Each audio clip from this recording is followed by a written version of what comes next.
Welcome to another thrilling episode of Howard's Opinion, the podcast where we dive into the most captivating stories in the world of sports. I'm your host, Howard, and I'm excited to share my thoughts and insights with you today. So, sit back, relax, and let's get started. We've got a fascinating pair of stories to kick off our show. First, we're heading to the frozen tundra of junior hockey, where the Spokane Chiefs are facing off against the Medicine Hat Tigers in the World Championship Series.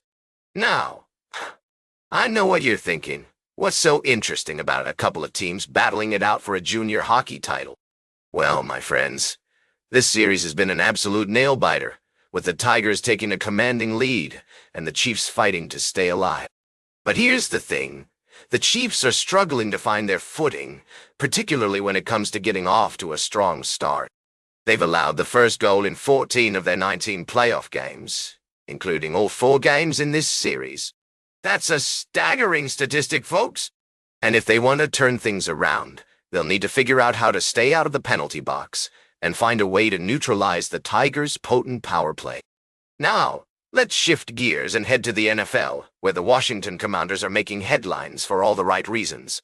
After years of struggling to find their footing, the Commanders have emerged as one of the most exciting teams in the league, with a schedule that's packed with prime-time matchups. In fact, they're tied with the Kansas City Chiefs for the most standalone games scheduled for the 2025 season, a whopping 8. That's right, folks. The Commanders are being treated like royalty by the NFL, with the games being showcased on national television for all to see. And it's not hard to understand why. With their high-powered offense and stout defense, they're a team that's capable of making some serious noise in the playoffs. But what does this say about the state of the NFL?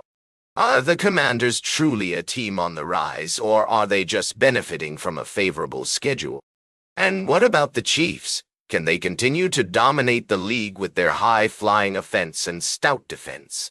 These are just a few of the questions we'll be exploring on today's show. We'll dive deeper into the world of junior hockey and the NFL, examining the trends, storylines, and personalities that are shaping the sports landscape. So, stay tuned, folks. It's going to be a wild ride, and I'm excited to have you along for the journey. We'll be right back with more fascinating sports news on Howard's Opinion. Welcome back to Howard's Opinion. We're halfway through the show, and I'm excited to dive into our next topic. If you're just joining us, be sure to catch up on our previous segment where we discussed the latest news in the world of sports. Now, let's talk about some impressive feats on the football field. You know, there's nothing quite like a record-breaking performance to get fans on their feet and cheering. And that's exactly what we're going to explore today. Our friends over at Fox Sports have put together a list of the top running backs with the most rushing yards in a single season, and I've got to say, it's an impressive lineup. From Earl Campbell to Emmitt Smith, these guys knew how to get the job done on the field. But one name that really stands out is Eric Dickerson, who set the record for single-season rushing yards back in 1984 with a whopping 2,105 yards. That's right, folks. Over 2,000 yards in just one season. It's a feat that's been unmatched for over 40 years, and it's a testament to Dickerson's skill and dedication as a player. Of course, there are some other notable mentions on the list, including Adrian Peterson, who came close to breaking Dickerson's record back in 2012 with 2,097 yards. And let's not forget about Saquon Barkley, who was on track to take down the record last season before sitting out the final game. It's always exciting to see athletes push themselves to new heights and achieve greatness in their respective sports. And as we look ahead to the upcoming football season, I'm sure we'll see some more impressive performances from these talented running backs. So, what do you think? Can anyone break Eric Dickerson's record this season? Let us know your thoughts on social media using the hashtag #Howard'sOpinion. We'd love to hear from you. And that's all for this segment of Howard's Opinion. Stay tuned for our final story of the day right here on Howard's Opinion. Welcome back to the closing segment of Howard's Opinion.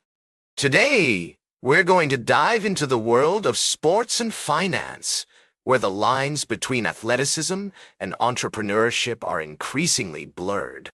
The latest list from Forbes has just been released, and it's no surprise that Cristiano Ronaldo tops the rankings as the highest-paid athlete in the world for the third consecutive year with a staggering $275 million.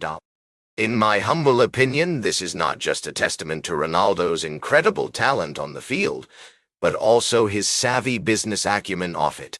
The man has built a brand that transcends borders in sports, with a massive following and lucrative endorsement deals that make him a marketing goldmine.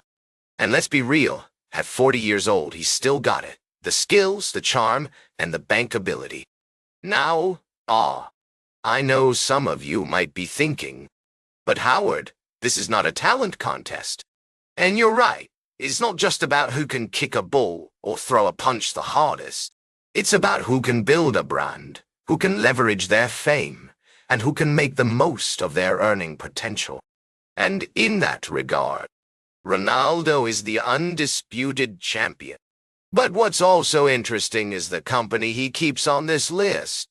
You've got Stephen Curry, Tyson Fury, Dak Prescott, and Lionel Messi, all titans in their respective sports, with massive followings and even bigger paychecks. And let's not forget the MLB players like Juan Soto and Shohei Ohtani, who are making waves in the baseball world. The thing that strikes me about this list is the diversity of sports and athletes represented. You've got soccer, basketball, boxing, football, and baseball all accounted for, with athletes from different countries and backgrounds.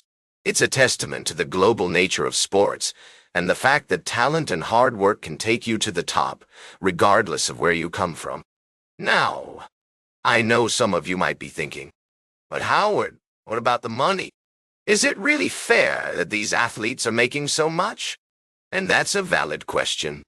The answer is complex, but in my opinion, these athletes are not just entertainers. They're also entrepreneurs, risk-takers, and investments. They put their bodies on the line every time they step onto the field or into the ring, and they deserve to be compensated for it. So, as we wrap up today's episode of Howard's Opinion, I want to leave you with some food for thought.